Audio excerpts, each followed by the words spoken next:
All right, here we are for section 2. And guess what it's about? Your favorite friend and mine, Mr. Quadratic Formula.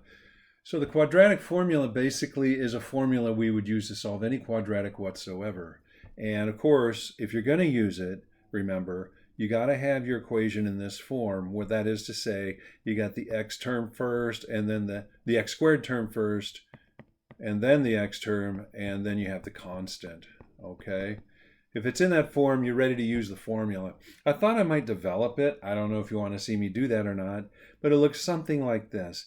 We were completing the square in the last video, so what we do in this case is we send that constant to the other side. Call it negative c. Then you divide by a. Why? Because I can't complete the square with it being ax squared. It has to be x squared.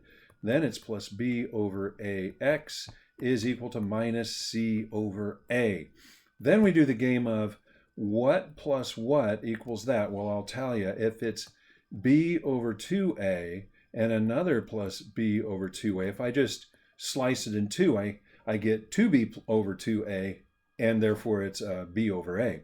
So when we take b over 2a and multiply b over 2a together, we get plus b squared over 4a squared. And we got to tack it on over here. Isn't this fun? This is how you do mathematics where you're trying to devise a formula for yourself. You just basically do it once in general. No more completing the square if you can. So on this side, it is a perfect square trinomial, and it is x, what is it? Plus b over 2a quantity squared is equal to this thing. Now this thing, what I'm going to do is I'm going to give it a common denominator. So I'll do that in another color. And I guess what I'll do is I'll hit it with a 4a and another 4a, and I'll put them together. What I have is a common denominator of 4a squared. So we'll say, watch this. Does this ring a bell? B squared minus 4ac all over 4a squared? Does to me. Okay. And then what do? Is we square root both sides this time, right? So that's what we've been practicing. We're doing it right now. Square root cancel, square root plus minus. We've got, therefore, freed up x plus b over 2a is equal to, look at this. I'm going to go plus minus the square root of the top, b squared minus 4ac, and downstairs the square root of the bottom, 4a squared. And the bottom can square root, and we are done. Watch, one more step. X is minus b over 2a plus or minus the square root of b squared minus 4ac all over what? 2a also.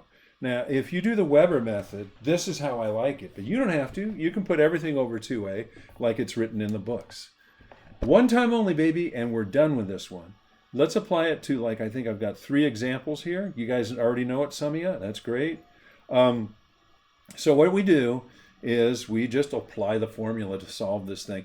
Applying the quadratic formula, it can take some time. If you can factor it, that's the fastest way. Or if you have a square root property that we've been practicing, that's the fastest way.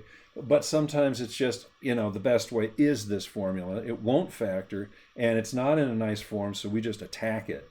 So to use it, what we notice in this case, and I guess I'll color code it, it's 1 minus 6 plus 8. What am I writing? I'm saying it's 1p squared minus 6p plus 8 is 0. And I'm highlighting the a and the b and the c in red. I don't do it all the time, but it's nice to see it. Because now we can say, with the quadratic formula, we can say minus 6 over 2a, 2 times 1, plus minus the square root of minus 6 squared minus 4 times a times c all over 2 times a again.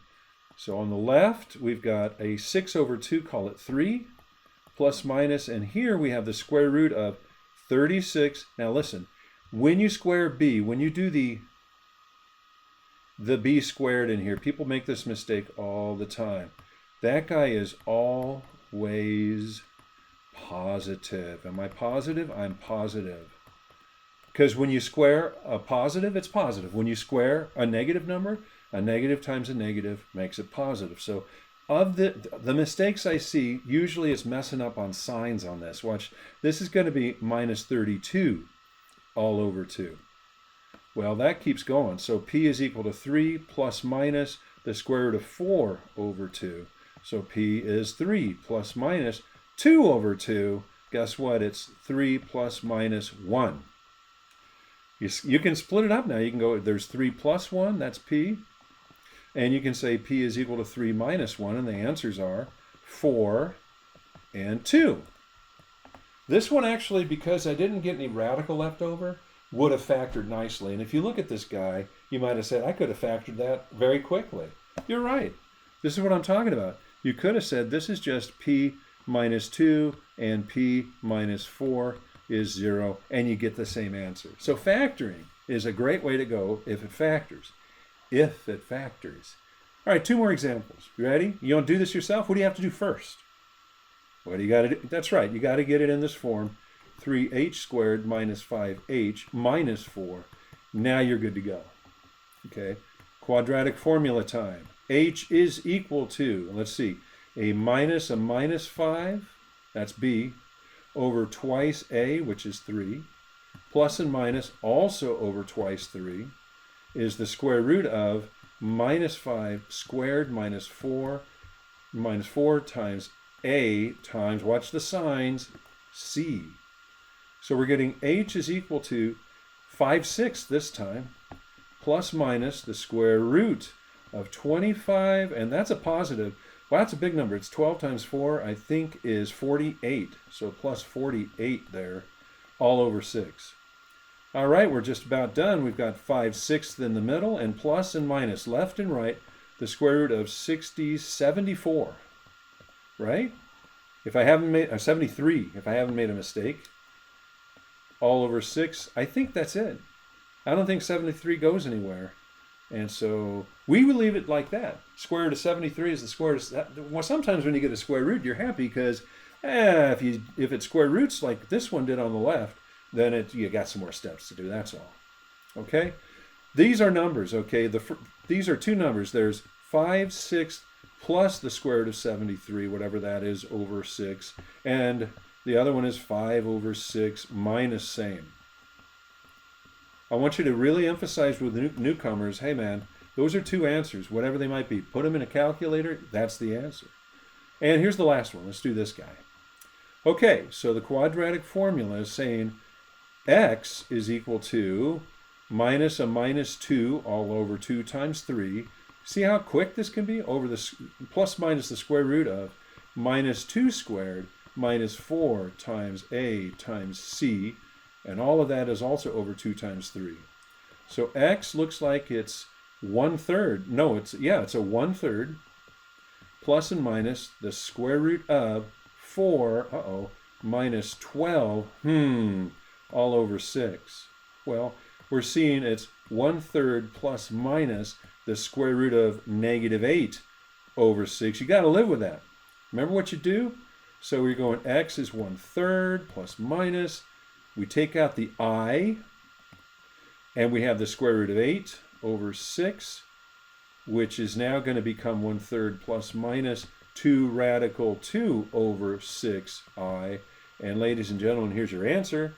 It's 1/3 plus and minus radical 2 over 3i. A couple of what we call complex conjugate answers in this case. I won't write them out. That's all I really wanted to talk about. It's a quick section. You just apply the formula and away you go. Enjoy.